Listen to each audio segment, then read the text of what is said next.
أعوذ بالله من الشيطان الرجيم.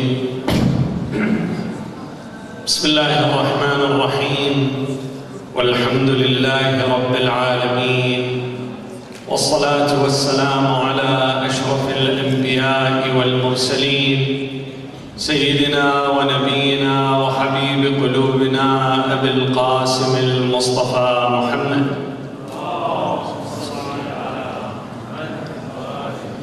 وصلى الله وسلم على ابن عمه علي أمير المؤمنين وعلى أهل بيته الطيبين الطاهرين. روي عن سيدنا ومولانا أمير المؤمنين علي بن أبي طالب عليه السلام أنه قال: والله لئن أبيت على حسك السعدان مسهدا أو جر في الأغلال مصفدا أحب إلي من أن ألقى الله ورسوله يوم القيامة ظالما لبعض العباد وغاصبا لشيء من الحطام. وكيف أظلم أحدا لنفس يسرع إلى البلا قفولها ويطول في الثرى حلولها. صدق أمير المؤمنين. صلوا على محمد وآل محمد.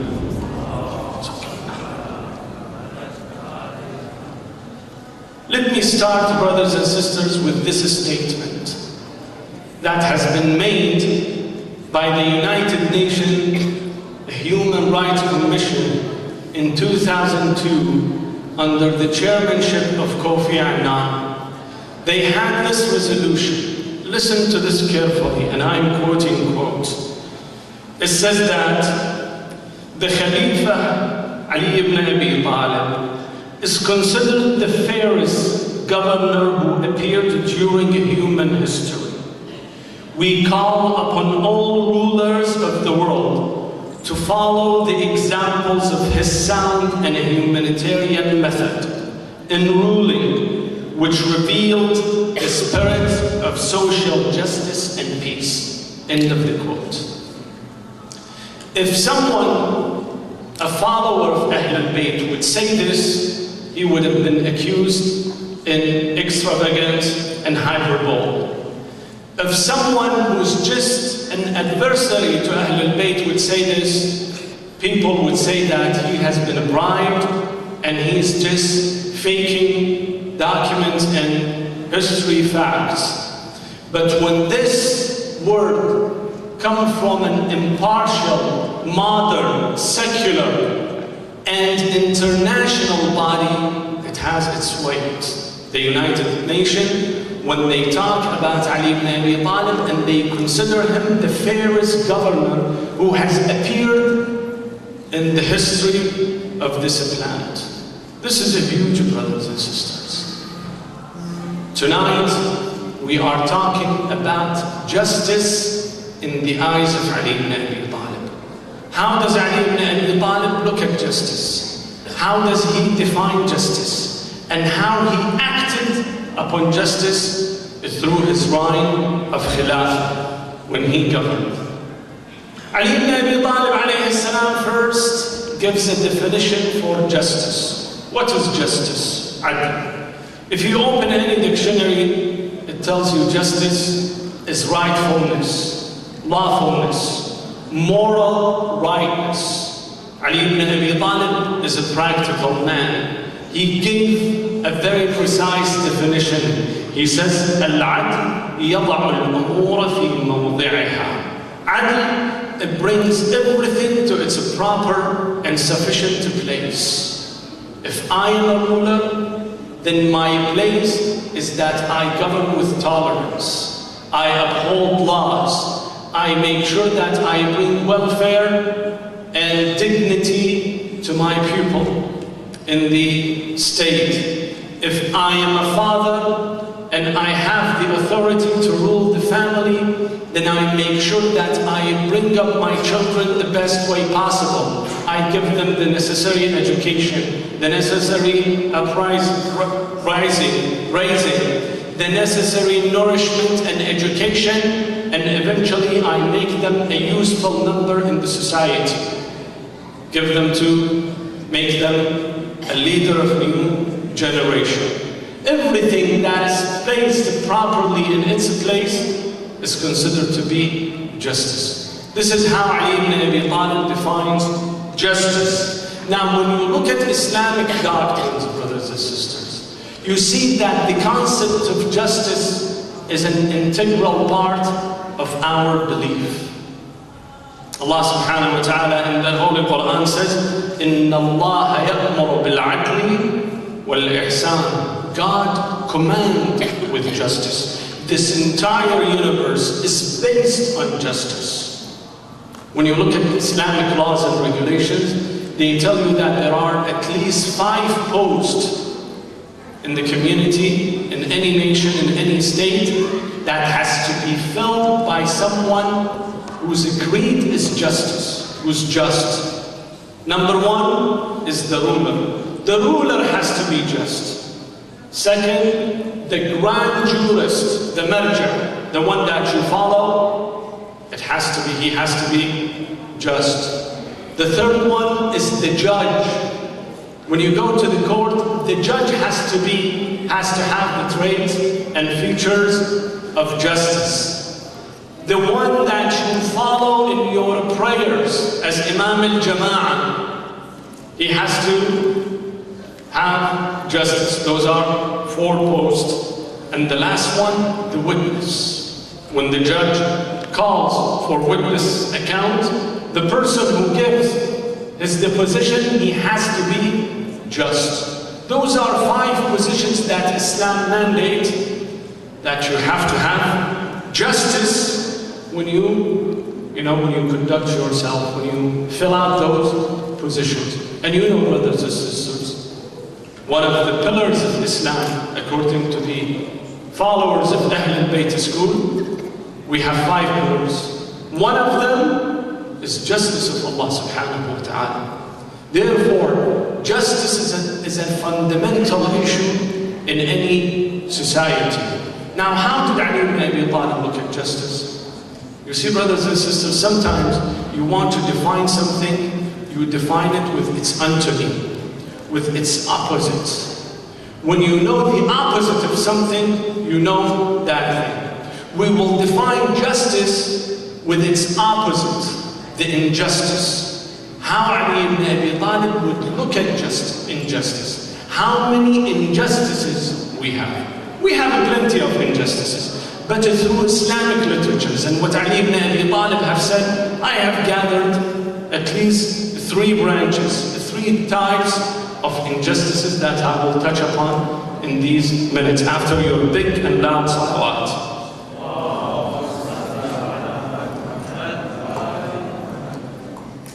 The first one is injustice to self. When someone who incurs injustice against himself, we've talked about it a couple of nights ago, when we said that, ظَالِمٌ لِنَفْسِهِ, when we were defining imamah. Someone who incurs injustice against his own soul, against himself, doing the service to himself. What does that mean? It means that someone who does not invest in himself, someone who cannot explore his capabilities, someone who has talents, who has potential, who has capacity and capabilities, but he's not aware of those. Those are left concealed. He doesn't know about them, nor he's trying to bring them up. Brothers and sisters, every single human being is capable of something extraordinary. He's capable of innovation, of doing something extraordinary with his great potential. But where is the problem? The problem is that this potential, this talent that I have, is left concealed, hidden. I don't explore that. I don't have a deep soul searching for myself and see what is missing. It is like a key for a fancy car. You have a race car, you have a fancy car, But we cannot run this fancy car without a key. The same thing with us, brothers and sisters. Every one of us has its own capability and potential. We can excel, we can advance, we can self-promote ourselves. But we don't do that, why? Because we do not check on ourselves. We do not dig it through and find the strong points that we have. We never do, deep soul searching for us. Every one of us can be a great scientist. You can be a great surgeon. You can be an astronaut. You can be a pilot. You can be an influential politician. But provided one thing, that you sit down and search for that within yourself. Inside yourself. Why others have to go to Princeton and you don't? Why others have to achieve and be astronauts and take NASA? Why others go to the Congress and rule this nation while you don't? What do they have that you don't? There is one thing that they have and we don't, is that they have explored their potential. But we did not explore our potential. We were weak. We thought that I thought that I am unable to do it. I am incapable of doing it. Therefore, I stayed in my position while others have advanced, moved forward. Allah subhanahu wa ta'ala talks about one incident of those people who self-declare themselves as mustad'afin, the oppressed. He says that those people are ظالمٌ لنفسه. They have incurred injustice against themselves. Eventually they will go to Jahannam. Here is the ayah. It says, الَّذِينَ تَتَوَفَّاهُمُ الْمَلَائِكَةُ ظَالِمِي أَنفُسِهِمْ. Those people, that malaika will come to take their souls, those have incurred injustice against themselves. They have done disservice to themselves. Why? They have asked them, قالوا فيما كنتم. Why you were so weak? Why you let the enemy to come and butcher you and slaughter you, and you were at the bottom list? Why didn't you move upward? Why didn't you advance? قالوا فيما كنتم. قالوا كنا مستضعفين في الأرض. We were oppressed. People have oppressed us. Look at the answer.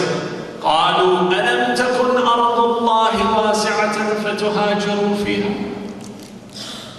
Wasn't this great land of God so expansive, so big, that you had left and gone somewhere else, have explored yourself, have found a way, become resourceful and find a way to motivate yourself and get out of your agony and your misery? At that time, they don't have an answer. The answer was, فَأُولَٰئِكَ مَأْوَاهُمْ جَهَنَّمُ. Those type of people, the self-defeatist, those who don't believe in themselves, they don't have confidence in themselves, they're the ones who will end up in Jahannam. Ali ibn Abi Talib alayhi salam, look how he looks at it. He says, لَا تَكُنْ عَبْدَ غَيْرِكَ وَقَدْ جَعَلَكَ اللَّهُ حَرًّا. The same way that this guy was born free, we also were born free. Why do you have to submit to the great powers? Why you yourself don't become a superpower? Why you yourself, a Muslim nation, don't become an imperialist and occupy others and take over others? Why do you let others to come and take you? You see, brothers and sisters, one problem that we have, when other nations attack us, they are playing their own roles. They are enemies. An enemy cannot be a lousy enemy. An enemy thinks wisely, thinks how to come and capture and exploit us. We always attribute our misfortunes on the enemy. Say it is the enemy who come and occupy us. You know where the problem is? Because we were weak at first place when the enemy came and occupied us. Otherwise, if we were strong, if we had power, who would dare to come and occupy us? Here Ali ibn Abi Talib says, لا تكن عبد غيرك. Why would you subject yourself to slavery and become dependent upon others so others come and take over you and exploit you? لا تكن عبدا. Galvanize yourself. This is the word that galvanizes people, energizes people. Tell you have a potential. Use this potential. إن المرء يطير بهمته كما يطير الطائر بجناحه. A man can fly with his resolution, with his fortitude, in the same way that a flying bird can fly. But provided that you have to work hard, that you have to sit down and think what is missing and work hard. Just a few minutes ago, a brother came to me and said, look, I want to go to medical school, but I have to be a surgeon. Perfect. That's what we need. Someone with determination, provided you have to have a hard work. You have to work hard. You have to reduce the hours of your sleep, hours of your rest, and work towards your goal. Once, this famous saying from Thomas Jefferson, once he said that, I am a great believer of luck, but I find it the harder I work, the luckier I become. You know where did he get this one from? He got it from the Holy Quran. He got this ayah, this holy verse from the Holy Quran, and it translated in his beautiful word. The ayah says, وَأَنْ لَيْسَ لِلْإِنسَانِ إِلَّا مَا سَعَى. You would not get anything. You would not reap anything unless it comes through your own achievement. You are the one who will achieve. You are the one who will try with your pace. You will get to that position. If I relax and lay back and say, okay, you know, all have been done, have been cooked for me, then I will stay where I am. But if I have an ambition, if I have aspirations, and I work toward my goal diligently, precisely, concisely, and focused, I will get to my destination. Again, Ali ibn Abi Talib, look at his elegant word. He says, مَا رَامَ امْرِئٌ شَيْئًا إِلَّا وَصَلَهُ أَوْ دُونَهُ. No one had something in his mind, fantasizes about something, and he would not get it without hard work. You would definitely get it, provided you have to have a hard work. You have to have an ambition. You have to have strive. You have to strive for it. Once you strive for it, you will see it in front of you. Now there is a question, brothers and sisters. Sometimes some of the brothers and sisters ask, we have in the back of our minds, we say, isn't contentment and satisfaction of what Allah subhanahu wa ta'ala has predestined us is recommended? If God has chosen a destiny for me, shouldn't I be satisfied with that destiny? Why should I have to strive for worldly positions and desires and go for a position in this world that will end soon? Isn't it immoral that I have ambition and work to change something that God has predestined me for? Isn't it a revolt against God's decision? Allah subhanahu wa ta'ala has destined me to have certain position. I should have qana'a. Qana'a in Arabic means contentment. I should accept what Allah subhanahu wa ta'ala has destined me for. Why should I revolt? Why should I have to change the status quo? What is the point of this? Wouldn't it Allah Himself, the great Allah subhanahu wa ta'ala in the Holy Book says, قُلْ لَنْ يُصِيبَنَا إِلَّا مَا كَتَبَ اللَّهُ لَنَا. God has ordered us, has predestined us. Why do we have to change it? Shouldn't we have contentment and satisfaction of the choice that God has given us? Here is the answer, but the answer comes after your big and loud salawat. Sallu ala Muhammad wa alihi. Today is the second night of destiny. It is the martyrdom of Ali ibn Abi Talib. All of you should be energized. This sort of salawat is someone who did not have iftar. I want to hear a big and loud salawat.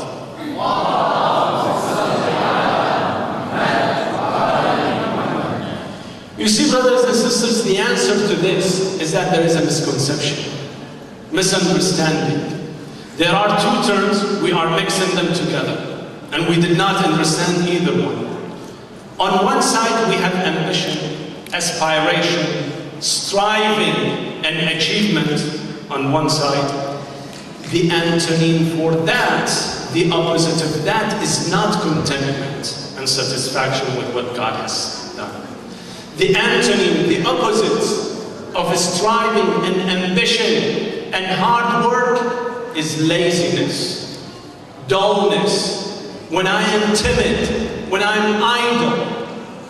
Do you see the difference, brothers and sisters? When you have either you have an ambition or you are lazy, or you are an idle person, don't have anything to do. You're dull, you're aimless.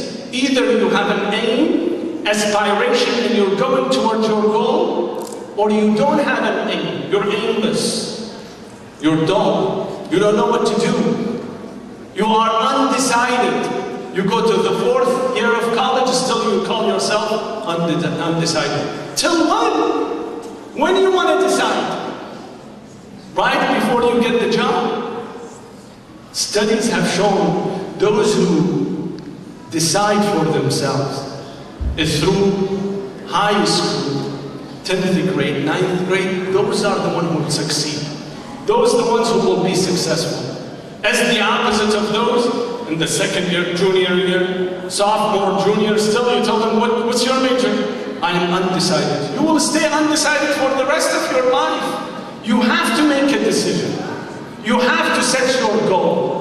Therefore, opposite to ambitions and striving to achieve something is not contentment. Not to have qana'ah. No. It's to be idle, to be aimless, to be lazy, not to do anything.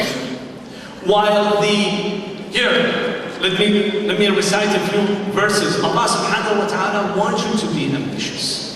He wants you to aim high and go for that aim. Look at this ayah. It says that رَبَّنَا هَبْ لَنَا مِنْ أَزْوَاجِنَا وَذُرِّيَّاتِنَا قُرَّةَ أَعْيُنٍ وَاجْعَلْنَا لِلْمُتَّقِينَ إِمَامًا. He said that those people pray to God to be the imams, the leaders of muttaqeen. The muttaqeen by themselves is such a high position, let alone the leader of muttaqeen. Meaning that I want to be the top of my MIT class, Harvard class. And I will be an A student in Harvard class. Allah subhanahu wa ta'ala wants you to be like this. Shoot high, aim high. Look at the farthest points that you get and aim toward that point. You see, brothers and sisters, this is the nature of a human being. We all born with nothing. No knowledge, zero knowledge. وَاللَّهُ أَخْرَجَكُم مِّن بُطُونِ أُمَّهَاتِكُمْ لَا تَعْلَمُونَ شَيْئًا. Nothing. This brain is empty brain. But then the human being set himself different from the rest of animals. How? When he starts to go, steep, high. While the animal have their own steady level. They start with one point, they end exactly in the same level. They never go high. The human being is the one that goes into higher positions. You see what I mean? There is a beautiful story, probably I have said it in the previous years. When we were students in elementary school, they used to teach us a book that is written all full of wisdom, but in the language of animals. It's called Kalila wa Dimna. Kalila wa Dimna is full of stories, beautiful stories, meaningful, and have aim, but in the words of animals. They say one day the donkey died in the forest, the zebra died in the forest. The animals grabbed him and tried to bury him, but in a procession. So they carried his coffin and they recited this prayer.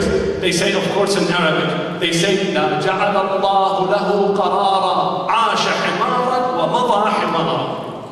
This guy came as a donkey and died as a young man. Stayed, steady level, never moved. 1 inch he did not go above his level. But a human being is the one that has full potential.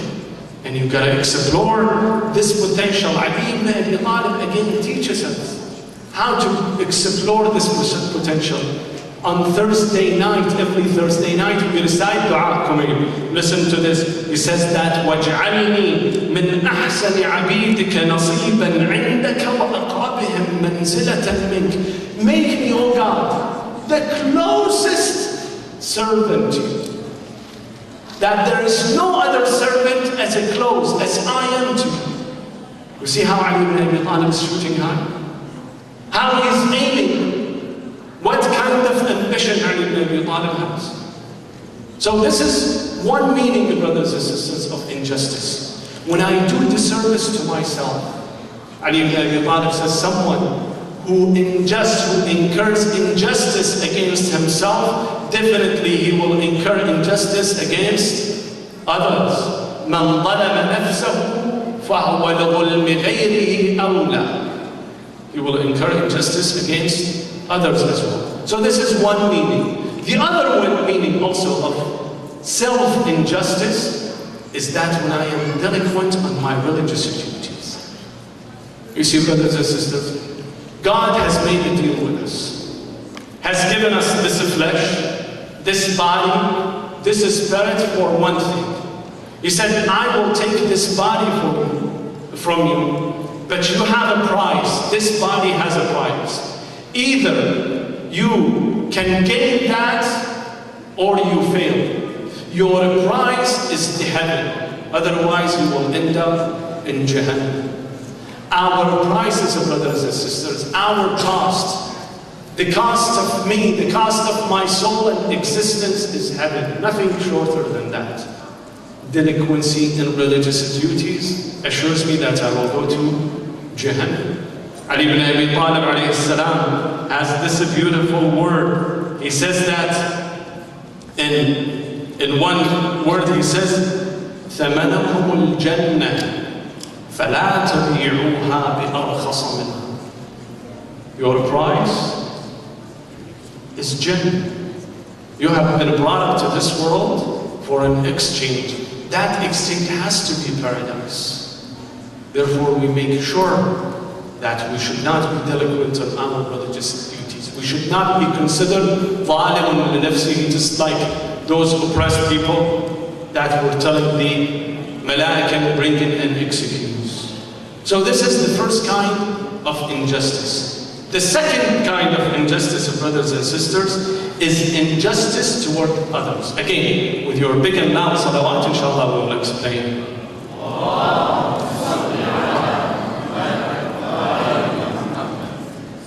You have a right, others have a right as well.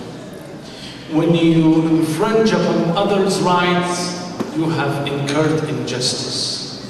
You have become an oppressor. Now, unfortunately, in our culture, we have a short-sightedness for religiosity. What do I mean by religiosity? In our eyes, somebody tells you, tell me, what is the standard of someone you consider religious? What is the standard of religion? How would you consider this person is religious and this person is non-religious? In any society, in any community, Lebanese, Iraqis, Iranians, Yemenis, Kuwaitis, when you ask them, tell me, describe, give me a standard, give me a caliber for a person that you consider religious and someone you consider non-religious. The overwhelming majority of us say, okay, a religious person is someone who performs his prayers, who observes fasting, who goes to Hajj, who does all those rituals. This person is considered to be religious. Unfortunately, this is short-sightedness. We are only seeing with one eye. This is important. These descriptions are important, but still they are insufficient. Why? Because when we say that this person is religious by performing prayers and observing fasting and doing such and such, we care less about his dealing with people. How he is dealing with people. How he looks upon people. Whether he brainwashes people or not. Whether he exploits people or not. Whether he takes advantage and abuses their minds and their energy and their money or not. To us, we don't care about that. Someone who's a crook, but as long as he comes to the masjid and prays, we say, oh, this guy is a mu'min. Okay, maybe he had a misunderstanding. That's the problem, brothers and sisters. We only look at the outward. We only look at the facade. We don't look inward. The inward is the dealing with each other. When I deal with my brothers, with my sisters, how is my dealing? Look at Rasulullah sallallahu alayhi wa sallam. Sallu ala Muhammadin wa ali Muhammad.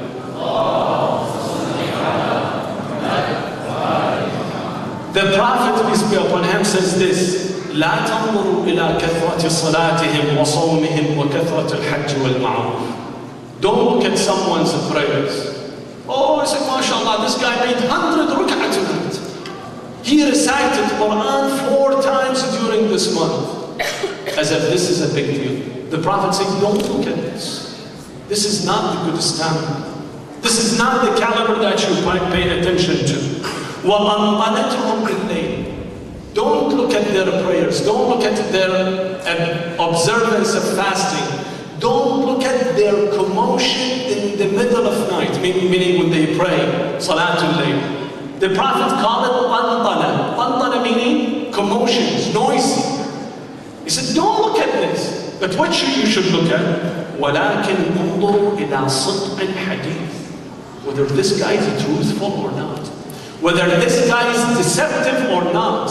Whether this guy is a crook or not. And his dealing, when he deals with people, does he cheat on them or not? وَلَكِنْ انظُرْ إِلَىٰ صِدْقِ الْحَدِيثِ وَأَدَاءِ الْأَمَانِ. Whether this person is honest, trustworthy, someone that you can entrust your property with, your family with, yourself with, at that time you consider this person is religious or not. It is not only by prayers. Look at the dealing. Look at how he deals with people. Look at how he conducts himself. Unfortunately, brothers and sisters, you will see some type of people. This land is called land of opportunity. You know, anyone who has the right education, try hard, study hard, and then go and search for a job, he will find a decent job. Eventually he will excel. You will see millions, thousands of millionaires who came empty-handed, entered this land, and they became, millionaires when they took the right steps. But unfortunately, you see some of us, in order to get some money, they cheat their insurance. They steal from a credit card. They fool, the welfare worker in order to take certain money from him. This is unfortunately, this is called the greed. This is called the abnormal way of seeking things. Ali ibn Abi Talib says someone who's religious, someone who really decent person is the one who does not commit any injustice against his fellow citizens, his fellow human. Look at how he describes. He says that there are 3 kinds of dhulm, 3 kinds of injustices. أَلَا وَإِنَّ الظُّلْمَ ثَلَاثَةٌ فَظُلْمٌ لَا يُغْفَرُ. There is one type of injustice that God would not forgive. Which one is that? The one that you equate a partner to God. When you become a mushrik, that's one type of one. He says that the other one, وَظُلْمٌ لَا يُتْرَكُ. God would not leave this sort of injustice. And the third one, وَظُلْمٌ مَغْفُورٌ لَا يُطْلَبُ. And there is another injustice that God will forgive, would not go afterward, would not go and chase and pursue the person. But there is one dhulm وَظُلْمٌ لَا يُتْرَكْ. One type of injustice that God would not leave the person alone. Which one is that? When you incur injustice against someone else. When you oppress someone else, when you steal from someone else, you think you live in this country and the law is with you. This guy is weak. He cannot go and find an attorney. He cannot go and explain himself to the court and to the judge. You ruin his life. You ruin her life. You take advantage of them. Here Imam al-Baqir alayhi salam says, مَا مِنْ أَحَدٍ يظلم بمظلمة إلا أخذه الله تعالى بها في نفسه أو ماله. No one can escape this reality. Whoever takes anything, tiny little, be it a tiny little thing, unjustly, God will not leave him alone. Until he will take it either from his soul or from his blood, from his property. Therefore, in our daily life, brothers and sisters, we commit so many injustices. Either, with our family members, maybe I am with my wife, with my children, sometimes with my parents, as they grow old, as they rely more on me, I have to give them more assistance, help them. I neglect them. I don't pay attention to them. I leave them in the nursery homes thinking that they will take care of them. No, brothers and sisters. An old person, yes, maybe he needs physical things. They will take care of him. But what about his emotional things? What about his emotions? When you abandon your parents in the nursery homes and you forget about them, you think, what will happen to you? Tomorrow your children, your son will do exactly the same thing with you. One day a man, and then if you do tiny little thing, you think you have done a great thing to your parents. One day a man came to Imam al-Sadiq alayhi salam, told him, Ibn Rasulullah, I have an old mother, she's handicapped. Every day I clean her, I wash her, I dress her, I feed her. Sometimes I even take her right on my shoulder and move her around. Would that be sufficient? The Imam said, no, this is not sufficient. He said, why? The same way that she did for me, I am returning the favor. He said, yes, but remember, at that time when she was doing this for you, she has put her entire existence in. She would love to see you grow up, but now that you are taking care of her, but every day you are praying to God that, that she dies. You don't want her to live. This is the difference of brothers and sisters. The mother that changed your diapers when you were young, how would she feel? She would feel this is an aroma better than Chanel and, all those expensive perfumes. Do we return the favor to them as they go and become older and older? One kind of oppression is to our parents, that we disrespect them. One sign of disrespect, brothers and sisters, and unfortunately I have seen it in this country. You're sitting on the couch, Dad, can you get me some ice cream? Dad? Mom? You didn't cook this kind of food for me? Your mom is not your mate. Your mom is not your appliance. Your dad is not your slave or your ATM machine. That whatever you want, they have to provide you. This is one sort of ingratitude and disrespect to your parents. There are many. Sometimes we have subordinates, co-workers, those who work under our authority, under our management. We harass them, we give them tough time. These are all injustices. Sometimes, brothers and sisters, we have plenty of blessings, plenty of wealth, property. We see our brothers and sisters, they are refugees, they need assistance, but we don't take care of them. This is another kind of injustice. Ali ibn Abi Talib, listen to Ali ibn Abi Talib again. It says, إِنَّ اللَّهَ فَرَضَ فِي أَمْوَالِ الْأَغْنِيَاءِ. In every person's money, there is a portion that comes from this. إِنَّ اللَّهَ فَرَضَ فِي أَمْوَالِ الْأَغْنِيَاءِ أَقْوَاتَ الْفُقَرَاءِ. The sustenance of those poor are within your income.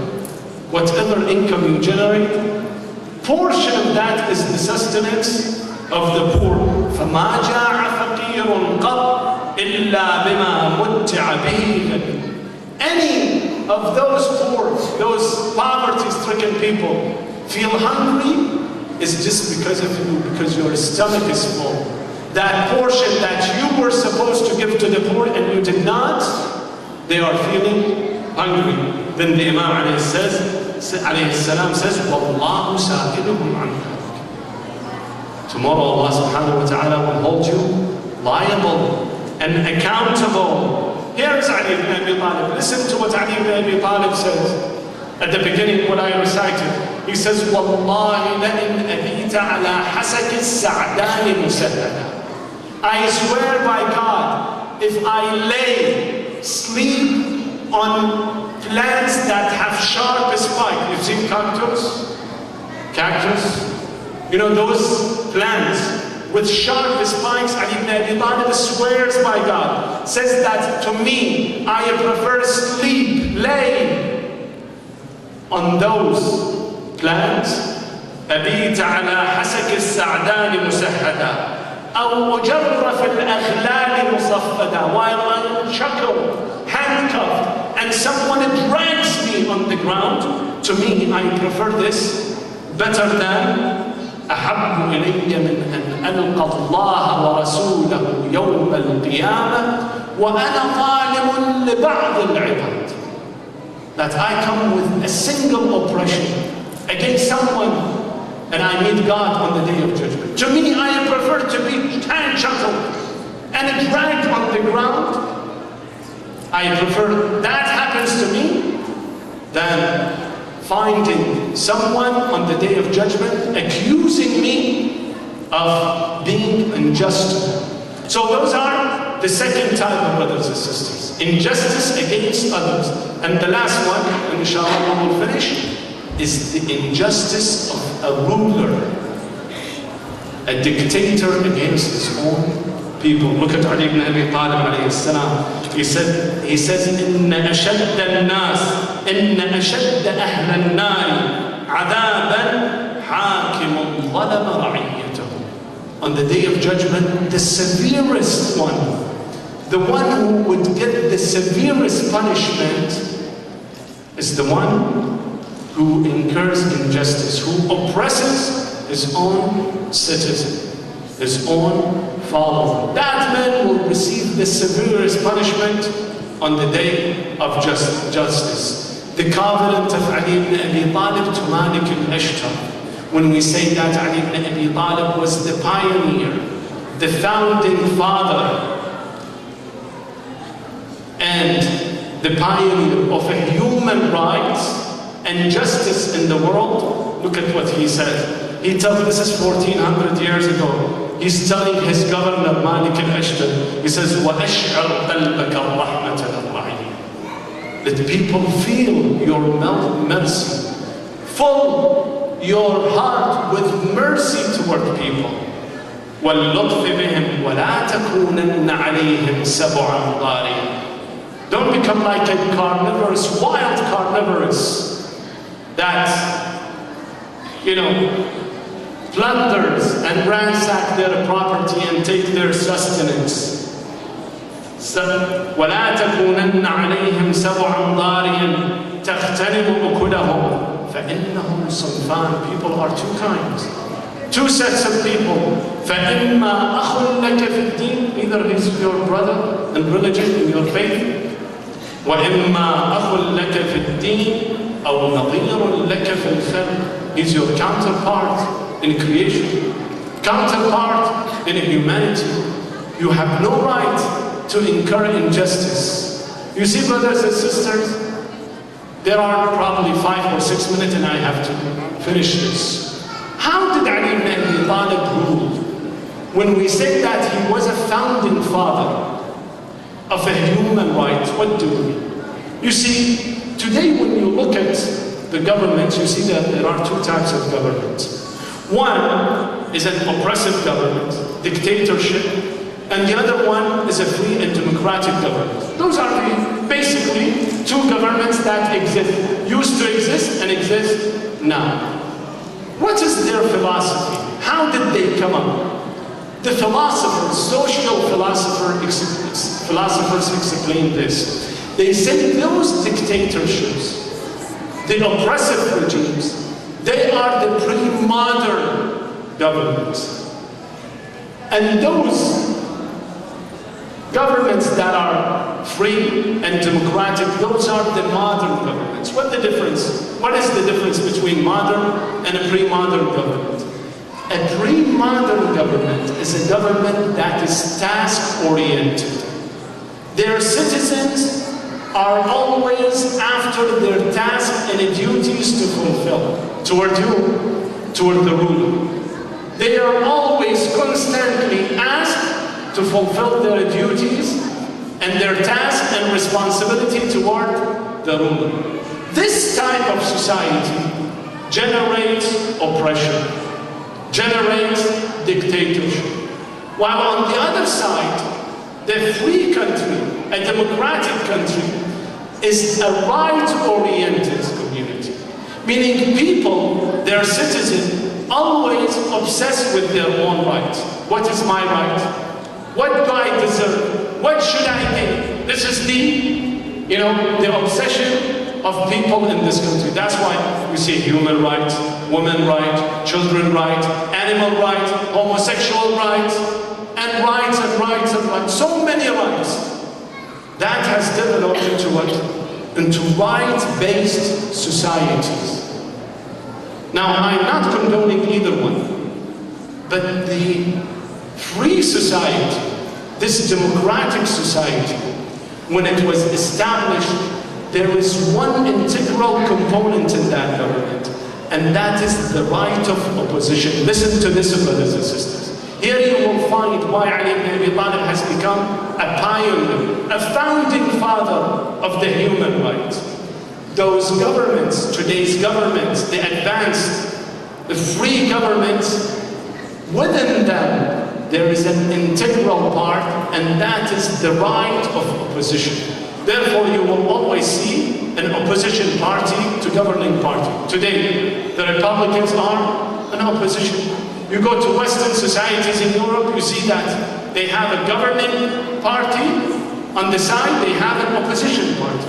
Those opposition, they oppose the government, yet they stay loyal to the country, to the constitution. Yet, they are there to find any mistake that the governor has. Therefore, the governor always wants to please his own citizens in order to stay in power, right? In order to stay in power. The opposition's job is to find any mistake for the governor, of the ruler. They expose the ruler if he commits any wrongdoing.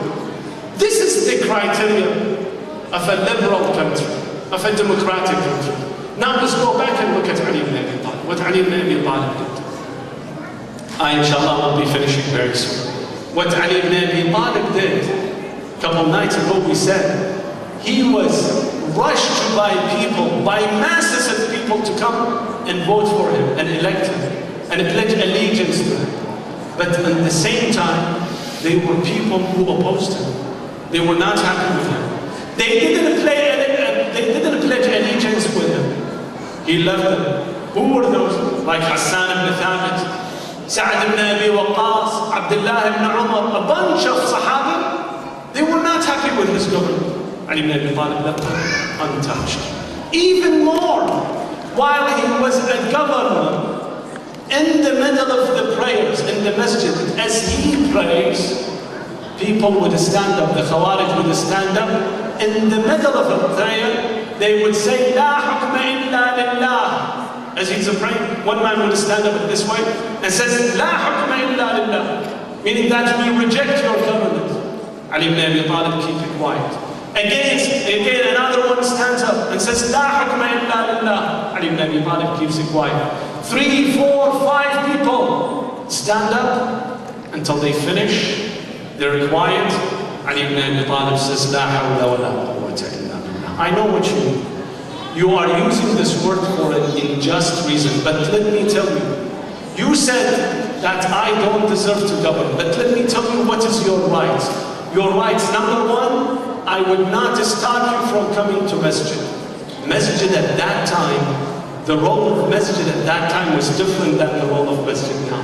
At that time was a social platform, was an open media. Anyone who had an announcement that would get into the entire town, he would go to the masjid. Ali ibn Abi Talib, in other words, telling his oppositions that I would not cut the media out of you. You can come and speak freely. I would not prevent you from coming to masjid. Second, I would not prevent your allowance. I will give you your allowance. Your well-being, your welfare is also guaranteed by Ali ibn Abi Talib. Third, I will assure your safety.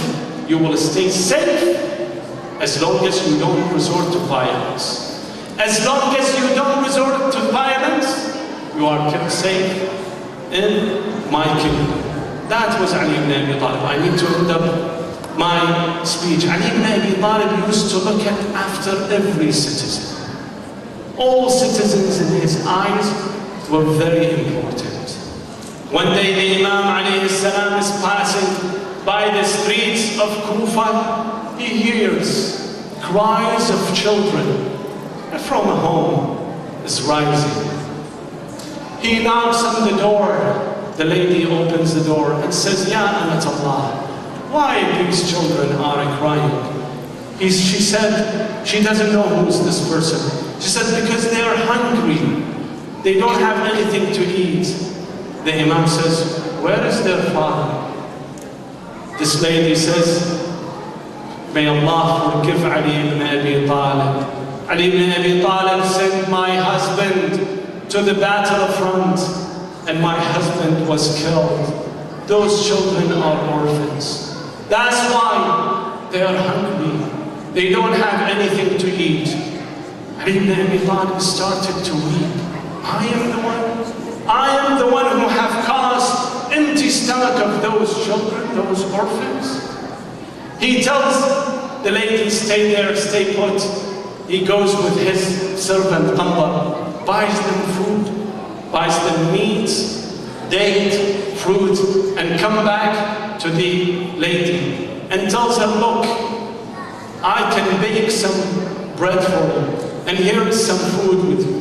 You want to take care of the children, or you let me to take care of the children while you do? She said, you bake the bread, and I take care of my own children. Ali ibn Abi Talib goes and lights up the oven, you know, the tannoor.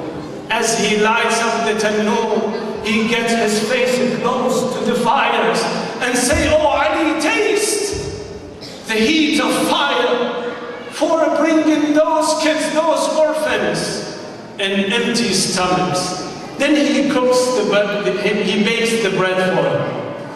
The lady goes to cook the meat while Ali ibn Abi Talib is cuddling and playing with the children. He starts to make funny noises. Those children break in laughter. They crack up. Qambar tells him, Ya Amir al-Mu'minin, you're making funny things. You're making funny sounds to do those kind of things. You are the leaders. Why do you do this? He said, Ali ibn Abi Talib caused them to cry. He is the one who has to cause them to laugh. They have to laugh. They have to have laughter. That was the voice of Ali ibn Abi Talib. When they hear the voice of Ali ibn Abi Talib, they would crack up and have laughter. But the voice of Ali ibn Abi Talib came to an end tonight. Came to halt tonight. Ali ibn Abi Talib in his last minute tonight, as he was laying on the bed, his household came to say farewell to him. Zainab was restless. She asked her brothers that go and check with the doctor. Maybe the doctor says otherwise.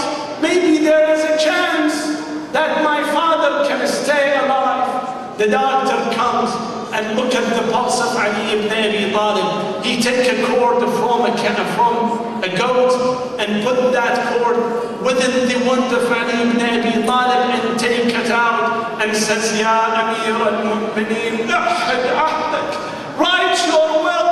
This is your last day. فإن ضربة عدو الله وصلت إلى أم رأسك. The enemy of God has stricken you on your head and has reached your skull. It is the end of the story. People will come and cry, but Ali ibn Abi Talib would ask them to stay put. Hassan cries, tell him, my son, why would you cry? It is Jannah, it is paradise. Imam Hussein cries, again he tells him, Aba Abdullah, you should have patience. You should have forbearance. Why do you cry? Until it was the turn of Zainab and Kulthum. When they gathered around their father, they started to weep and cry. Ali ibn Abi Talib could not resist it at that time. He started to cry with them, weeping with them. He could not stand to see his daughters crying. After he said further to them, farewell to them, telling them all, the children of Abd al-Muttalib, لا ألفينكم تخوضون دماء المسلمين تقولون قتل علي بن أبي طالب. Don't go and kill other people than my killer. Stay put. Then he talks to his son Hassan and Hussein. Then he says, oh children, don't cry. فوالله ما فجأني من الموت وارد كرهته ولا عارض أنكرته وما أنا إلا كطالب ورد أو ظامئ ورد وما عند الله خير للأبرار. At that time, he asked to be laid in the front of Qibla.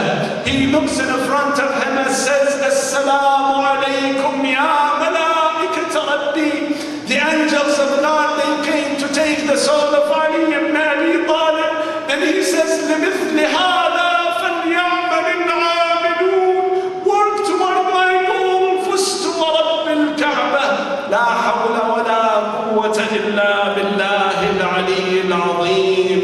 وَسَيَعْلَمُ الَّذِينَ ظَلَمُوا آلَ مُحَمَّدٍ أَيَّ مُنْقَلَبٍ يَنْقَلِبُونَ. اللهم اغفر للمؤمنين والمؤمنات والمسلمين والمسلمات الأحياء منهم والأموات. تابع بيننا وبينهم بالخيرات.